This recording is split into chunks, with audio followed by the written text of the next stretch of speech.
అందరికీ ప్రభుపేట వందనములు. ప్రియులారా, ఈ యొక్క సంవత్సరాంతంలో 2025 సంవత్సరము చివరి ఆదివారంలో ప్రభు మన ఆరాధనలో కూర్చుండబెట్టినందుకే ప్రభుకు వందనాలు తెలియపరచుకోవాలి. ఈ యొక్క ఆరాధనని మనం ప్రార్థన చేసుకొని ఆరంభించుకుందాం. కృపా కనికరము కలిగిన ప్రియ పరలోకపు తండ్రి, ఈ యొక్క ఆరాధనల ద్వారా మీరు మహిమ పొందుకోనండి. కుటుంబములుగా మేము మిమ్మల్ని ఆరాధించడానికి చేరి ఉంటుండగా ప్రభు కుటుంబానికి మీరు ఇచ్చినటువంటి ప్రాముఖ్యతను బట్టి మీకు వందనము తెలియపరచుకుంటూ, నిజంగా మా కుటుంబంలో ఇంకా కావలసినటువంటి మార్పులు తెచ్చుకుంటూ మీ వాక్యానుసారమైనటువంటి జీవితం జీవించే కృప దయచేయమని యేసు నామములో వేడుకుంటున్నాను తండ్రి, ఆమేన్. ఫ్రెండ్స్, మనము ప్రభువును మహిమపరచుటకు కాను ఆంధ్ర క్రైస్తవ కీర్తనల పుస్తకములో నుండి 518వ పాట, నేనును నా ఇంటి వారును అనే పాట పాడుకొని మనము ప్రభువుని స్తుతిద్దాం. నేనును నా ఇంటి వారును నీతి సూర్యుని గొలుతుము, నేనును నా ఇంటి వారును నీతి సూర్యుని గొలుతుము. దీన మనసును కలిగి దేవుని దివ్య సేవను చేతుము, నేనును నా ఇంటి వారును నీతి సూర్యుని గొలుతుము. అనుదినంబును ప్రభుని తలచుచు అలయకను ప్రార్థింతుము, అనవరత మా ప్రభుని చిత్తము ననుకరింతుము పనులలో. నేనును నా ఇంటి వారును నీతి సూర్యుని గొలుతుము.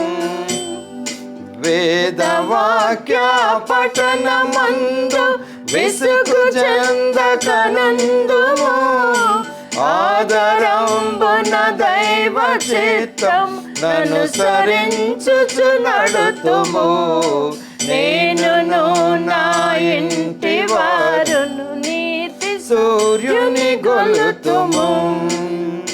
ఆశతోడను ప్రభుని దినమును ఆచరింతుము మరువక, విసుగు చెందక నాలయమునకు పిన్న పెద్దల దెత్తుము. నేనును నా ఇంటి వారును నీతి సూర్యుని గొలుతుము. జీవితంబున ప్రభుని ప్రేమ శిష్యులను ప్రసరింతుము, దివ్య జ్యోతుల రీతి వెలుగుచు దివ్య సన్నిధి నందుము.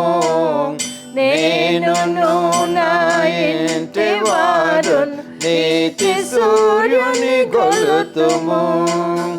దీన మనసును కలిగి దేవుని దివ్య సేవను చేతుము, నేనును నా ఇంటి వారును నీతి సూర్యుని గొలుతుము.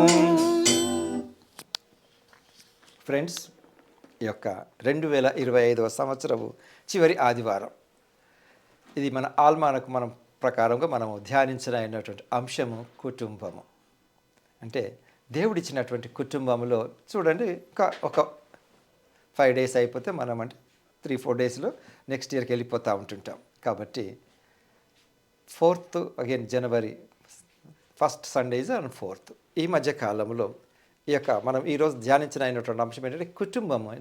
ఈ క్రిస్టమస్ సీజన్లో చూడండి, ఈ వేరే వేరే కంట్రీస్లో ఎక్కడెక్కడ ఉన్నప్పటికీ with in the own country అయినప్పటికీ రిజర్వేషన్స్ దొరకటం కూడా ఎందుకు కష్టమే. మా పండుగకి ఈ క్రిస్టమస్కి మా ఇంటికి వెళ్ళాలి కుటుంబంతో గడపటం కొరకు. ఫ్రెండ్స్, కుటుంబం లేకుండా ఈ లోకంలో ఎవ్వరు లేరండి.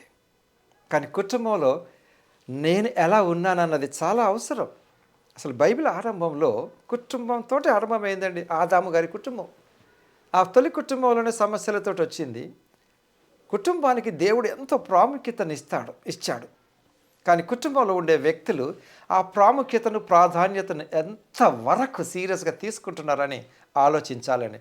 ఒక కుటుంబం కట్టబడటానికి ప్రాముఖ్యమైన విషయం ఒకరినొకరు క్షమించుకోవటం అండి.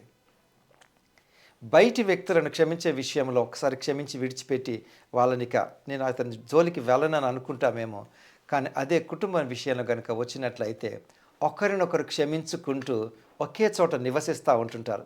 మేబీ భర్త భార్యలు అయి ఉండొచ్చు, తండ్రి తల్లి పిల్లలు అయి ఉండొచ్చు, లేదా పిల్లలు పెద్దవాళ్ళైనప్పుడు పిల్లల దగ్గర ఉండే తండ్రి అయి ఉండొచ్చు. ఇది మాత్రమే కుటుంబం కాదండి.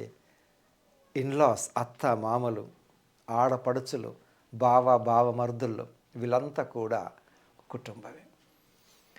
ఫ్రెండ్స్, చాలా వరకు ఇతరులను విమర్శించడంలో అనేకులు పర్ఫెక్ట్గా ఉంటారండి. నాకు నువ్వేం చేశావు అని అడిగే బదులు నేను నీకేం చేశాను అని ఒకసారి మనం ప్రశ్నించుకున్నట్లయితే, నేను ఇందాక చెప్పినట్లు కుటుంబం కట్టబడటానికి ఫ్రెండ్స్ క్షమాపణ అన్నది ఒక పెద్ద సాధనం అని చెప్పాను. ఆయుధం అనను, సరే ఆయుధం అనుకున్నా పర్వాలేదు, అదొక పెద్ద సాధనం, అంటే ఒక ఇన్స్ట్రుమెంట్ అండి. సో ఈరోజు లేఖన భాగములలో లూకాసు వార్త 15వ అధ్యాయం మనకి ఇవ్వబడింది. స్టోరీ అందరికీ తెలుసండి. లూకాసు వార్త 15వ అధ్యాయం 11వ వచనంలో కనుక చూసినట్లయితే యేసు ప్రభు ఉపమానాలు చెప్తూ వాడిన ఉపమానం ఏదో రకాలుగా చెప్పినటువంటి అప్పటికి కూడా ఇక్కడ ఉపమానం వచ్చేసరికి ఒక మనుష్యునికి 2 కుమారులుండిరి. ఫ్యామిలీ గురించి ప్రస్తావించాడండి. ఒక మనుష్యునికి 2 కుమారులుండిరి.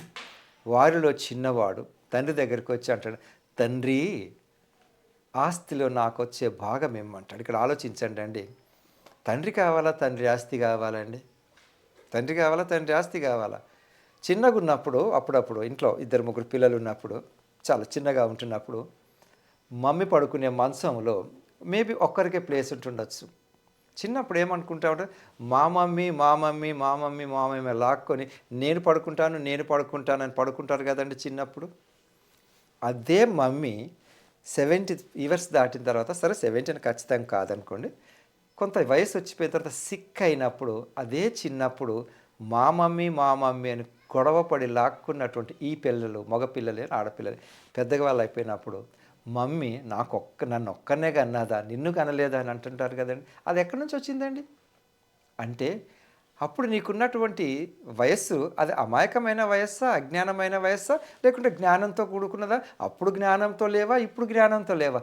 అప్పుడు మా మమ్మీ దగ్గరే నేను పడుకుంటాను అన్న వ్యక్తివి ఈరోజు నాకొక్కదానికే నా మమ్మీ, నీకు మమ్మీ కాదని ఎలా అనగలుగుతున్నావండి? అదండి, అది ఫ్యామిలీలో విభేదాలు తెచ్చుకోవటం అన్నది చాలా సులభమే. కానీ విభేదాలను మర్చిపోయి కుటుంబాన్ని కట్టుకోవటం అన్నది దేవుడిచ్చిన కృప అండి. ఫ్రెండ్స్, మరి చివరి ఆదివారం దీని గురించి మనం ఎందుకు ప్రస్తావిస్తున్నామంటే 2026 సంవత్సరంలో నేను ఎంటర్ కాకముందు గత జీవితంలో నా కుటుంబంలో నేను ఎవరెవరితోడైనా గనక తప్పుగా అంటే ప్రవర్తించి దూషించి అసలు నేను నీతో మాట్లాడను అన్న వ్యక్తులందరూ కూడా దయచేసి వినండి.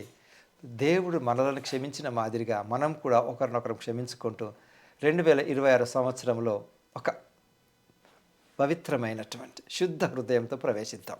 ఓకే, ఇప్పుడు తండ్రి దగ్గరికి చిన్న కుమారుడు వచ్చి, తండ్రి నాకు వచ్చే ఆస్తిలో నాకు వచ్చు భాగమేమని తన తండ్రిని అడగగా అతడు వారికి తన ఆస్తిని పంచిపెట్టెను.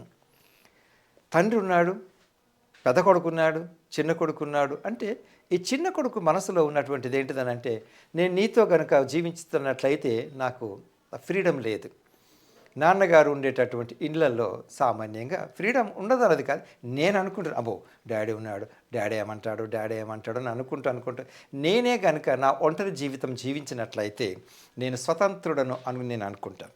అప్పుడు మరి నేనేం చేయాలి? నాన్నగారిని వెలగొట్టలేను, కాబట్టి నేనే ఉండి బయటికి వెళ్ళిపోతానన్న ఉద్దేశంతో కొన్నిసార్లు యవ్వన ప్రాయంలో ఇటువంటి ఆలోచనలు కూడా వస్తూ ఉంటుంటాయి. అసలు నాకు ఉద్యోగం దొరికిన తర్వాత నేను చాలా ఫ్రీగా ఉంటాను అని అసలు ఒక్కొక్కసారి కొద్దిమంది అనుకుంటూ ఉంటాడు, మమ్మీ వంట ఎప్పుడు అదే పులిహోర, అదే ఉప్మా చేస్తూ ఉంటుంది, నేనే కనుక ఒంటరిగా ఉన్నట్లయితే నేను అన్ని ఇష్టం వచ్చినట్టు ఆర్డర్ చేసుకుంటూ ఉంటున్నానని. ఎంతకాలం అలా ఉంటారండి? ఓకే, అది వ్యక్తిగతం. బట్ ఏదో ఒకరోజు మీ మమ్మీ వంటకం నీకు గుర్తుకు రాదా? మీ నాన్నగారు నిన్ను నడిపించినటువంటి అడుగులు నీకు గుర్తుకు రావా? మీ నాన్నగారు నీ భుజాల మీద ఎత్తుకొని నేను తిప్పింది నీకు గుర్తుకు రాదా? ఏమండి, నువ్వు సిక్ అయినప్పుడు వర్షంలో నాన్నగారు తడుస్తూ నీకు ఆయన తన కోటు కప్పింది నీకు గుర్తుకు రాదా? ఇవన్నీ.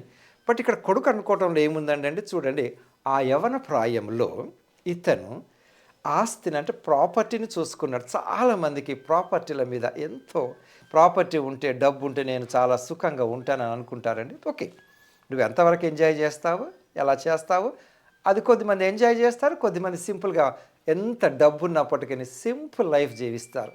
ఈ డబ్బు అశాశ్వతమైందని వాళ్ళు అనుకుంటారు. బట్ ఇక్కడ ఈ విషయానికి వస్తే డబ్బు నాన్నగారు ఆపలేదండి. ఆపొచ్చు కదా, ఆపలేదు. ఇదే రకంగా తండ్రి అయిన దేవుడు కూడా నరులు ఏదైనా పాపం చేస్తున్నప్పుడు ఎందుకు ఆపడండి? అనేకులకు ప్రశ్న వస్తుంది. అసలు దేవుడు అలా ఎందుకు చేయాలండి? అసలు ఈ పాపం అన్నది ఎందుకు పెట్టాలండి? పాపం పెట్టకుండా ఉంటే అందరూ పరిశుద్ధులు లేదండి. మానవుడికి ఒక ఫ్రీ విల్ అంటూ ఇచ్చినాడు. కాబట్టి ఈ కుటుంబంలో తండ్రి, తల్లి కూడా ఉండొచ్చండి. కానీ అంటే ఇంటి యజమానిగా, ప్రధానుడిగా, ఆధ్యాత్మిక నాయకుడిగా he's the head of the house. కాబట్టి ఇతని దగ్గరికి ఇతను వస్తాడు. చిన్న కొడుకు వచ్చి ఏమంటాడు, తండ్రి అడగగా అతడు తన ఆస్తిని పంచిపెట్టాను. అది ఏమైపోయింది, డబ్బు రాగానే మరి నేను వెళ్ళిపోతే బాగుండదు కదా అని ఏం చేసినాడు, కొన్ని దినములైన తర్వాత ఆ చిన్న కుమారుడు సమస్తమును కూర్చుకొని దూరదేశమునకు ప్రయాణమైపోయి అచ్చట తన ఆస్తిని దుర్వ్యాపారం వలన పాడు చేశాడు. చూసింటండి సిస్టమేటిక్గా. అంటే డబ్బు రాగానే వెళ్ళిపోతే అందరు నన్ను ఏమనుకుంటారో అని కూడా ఆలోచించింటాడు అబ్బాయి. అలాగని ఇక్కడ బైబిల్లో లేదు, ఇప్పుడు మనం ఆలోచించుకోవచ్చు. ఆస్తి పంచిపెట్టినాడు, అక్కడే ఉన్నాడు. నాన్నగారు ఏమన్నట్టు లేదు, కొడుకు కూడా ఏం మాట్లాడినట్టు లేదు. కానీ కొన్ని దినములైన పిమ్మట తన ఆస్తిని సమస్తమును కూర్చుకొని దూరదేశం, ఎందుకంటే మళ్ళీ నేను దగ్గరుంటే మళ్ళీ ఈ కుటుంబానికి నేను కలయిక కలిగి ఉంటానని అనుకున్నాడు కదా. సరే వెళ్ళిపోయినాడు. డబ్బులు ఉన్నంత వరకు ఏం చేసినాడండి, డబ్బులన్నీ దుర్వ్యాపారం వలన పాడు చేశాడు. అదే ఒకవేళ ఇంట్లో ఉంటే ఏమై ఉండేదండి, నాన్నగారి యొక్క కంట్రోల్ ఉండేది. మరి ఎందుకురా ఇలా ఖర్చు పెడుతున్నావు, అలా ఖర్చు పెడు అనేవాడేమో. ఒకప్పుడు కూడా చూసినట్లయితే ఫ్రెండ్స్, ఎకనామిస్టులు అంటుంటారు అప్పుడప్పుడు, డబ్బులు నాకు సరిపోవట్లేదని అనుకుంటుంటారట. అని యాక్చువల్గా వాళ్ళకి ఖర్చులు పెద్ద పెరిగిపోయి ఉన్న డబ్బు సరిపోవట్లేదట. అంటే ఓకే, దుర్వ్యాపారం వలన పాడు చేశాను. అదంతా ఖర్చు చేసిన తర్వాత ఆ దేశం అందు గొప్ప కరువు రాగా వాడు ఇబ్బంది పడసాగి వెళ్ళి ఆ దేశస్తులలో ఒకరి చెంత చేరడం. అతడు పందులకు మేపుటకు తన పొలములోనికి వాడిని పంపాను. వాడు పందులు తిను పొట్టుతో తన కడుపు నింపుకొని ఆశపడిన కానీ ఎవడును వానికి ఏమి ఇవ్వలేదు. 17వ వచనం, అయితే బుద్ధి వచనం. ఇప్పుడు జ్ఞానం వచ్చిందండి. ఫ్రెండ్స్, ఇక్కడ గమనించండి, టైం పీరియడ్ అక్కడ మనకు మెన్షన్ చేయబడి లేదు. బట్ మేబీ డబ్బంతా అయిపోయిన తర్వాత ఏదో ఒక రకంగా అతను ఈ యొక్క బుద్ధి తెచ్చుకున్నాడు.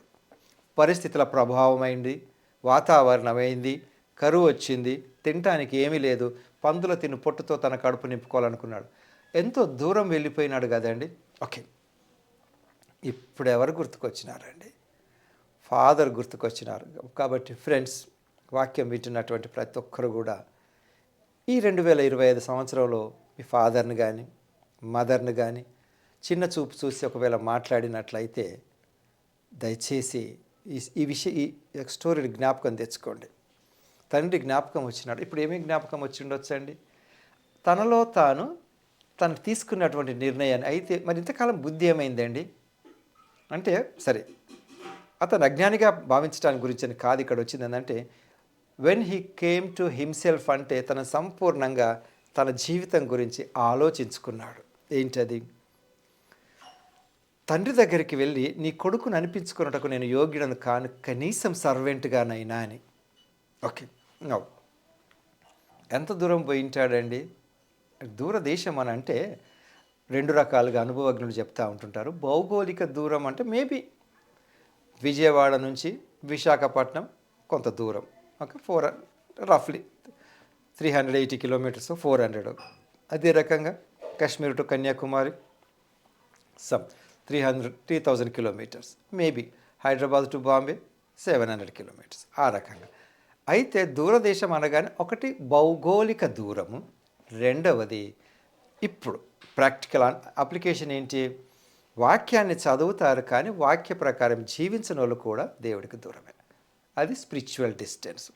మరి ఎంత దూరం పోవాలి? ఎగ్జాంపుల్, ఒకవేళ ఈ బాబు దుర్వ్యాపారం వలన పాడు చేసినాడని అనుకుంటే ఏం చేసినాడు అన్నది బైబిల్లో మెన్షన్ చేయబడలేదు. దుర్వ్యాపారం అనగానే ఒకవేళ మద్యం సేవించి పడిపోయినాడు అనుకుందామండి.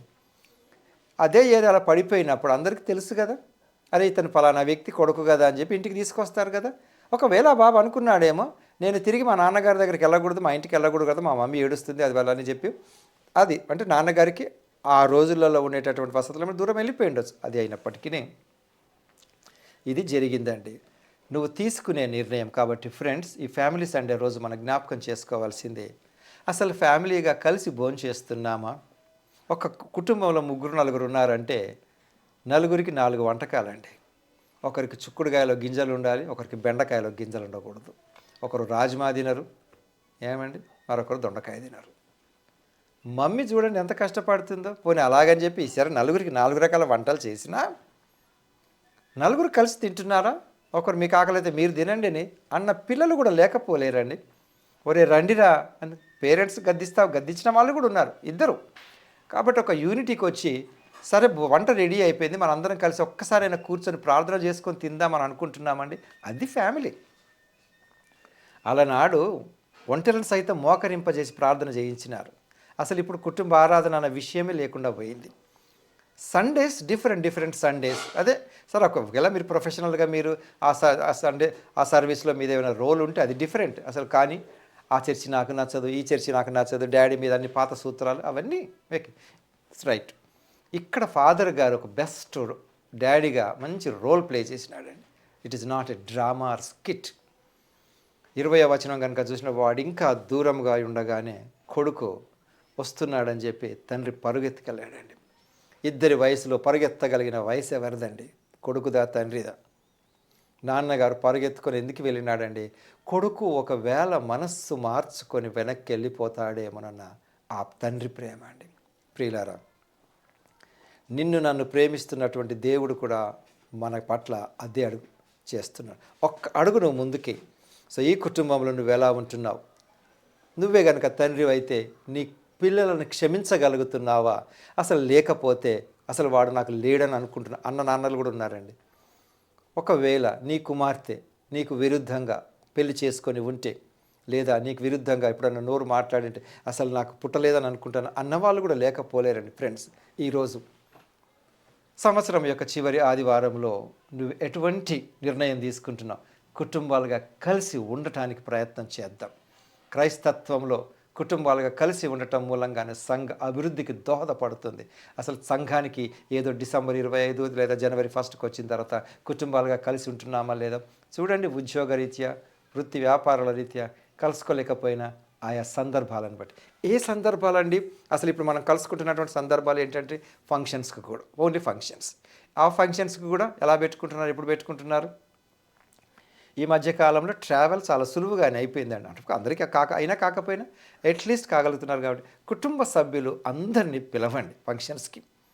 వాళ్ళు వస్తున్నారా రాదా వారి యొక్క పరిస్థితులను బట్టి. రాలేకపోయినంత మాత్రంలో కూడా మేమంటే ఇష్టం లేదు అని విమర్శించాల్సిన అవసరం కూడా లేదు. వారి గురించి చెడుగా కూడా మాట్లాడకూడదు. అప్పుడు ఏమైపోతుందంటే విభేదాలకు తలెత్తుతుంది. దీని గురించే కొలస్సి పత్రికలో పౌలు గారు మనకు జ్ఞాపకం చేస్తున్నారు. ఇక్కడ ఏమంటున్నాడు? కొలస్సి పత్రిక 3వ అధ్యాయం 12వ వచనం నుంచి చూద్దాం. కాగా దేవుని చేత ఏర్పరచబడిన వారును పరిశుద్ధులను ప్రియులైన వారికి తగినట్లు మీరు జాలి గల మనస్సును, దయాళుత్వమును, వినయమును, సాత్వికమును, దీర్ఘశాంతమును ధరించుకొనుడి. ఎవడైనను తనకు హాని చేసినని ఒకడనుకొనిన ఎడల ఒకనినొకడు సహించు, ఒకనినొకడు క్షమించుడి. ప్రభువు మిమ్మును క్షమించులాగున మీరును క్షమించుడి. ఇద్దండి ఫ్యామిలీ కట్టబడటానికి బలమైన సాధనం అన్నాను. లూకాసు వార్తలో తండ్రి క్షమించినాడు. ఇక్కడ కూడా ఒకరినొకరు క్షమించుకుందామండి. ఇంకా పాత యొక్క విషయాలను మనసులో పెట్టుకొని ఆ భారమైన గుండెతో కొత్త సంవత్సరంలోకి వెళ్ళకూడదండి. అది మంచి ఆరోగ్యానికి మంచిది కాదు, ఆధ్యాత్మిక జీవితానికి మంచిది కాదు, రిలేషన్షిప్స్కు మంచిది కాదు. కానీ కుటుంబాలుగా కలవటానికి ఒకరినొకరు క్షమించుకోనండి. అలాగని చెప్పి పాత విషయాలన్నీ తవ్వకూడదండి. నీ ఎడలో ఎవరో తప్పు చేసిండొచ్చండి. క్షమించటం అన్నది బలమైన సాధనం. దీన్ని ఎప్పుడైతే నువ్వు క్షమించి విడిచిపెట్టగలవో అప్పుడు చూడండి, అందరి జీవితాలలో అంత సులువుగా ఉండవు. కానీ దేవుని శక్తిని బట్టి మీరు క్షమించగలరు. దీనిని మనం ఇక్కడ ఆదికాండము 50వ అధ్యాయంలో కూడా మనం చూసినట్లయితే, ఆదికాండము 50వ అధ్యాయము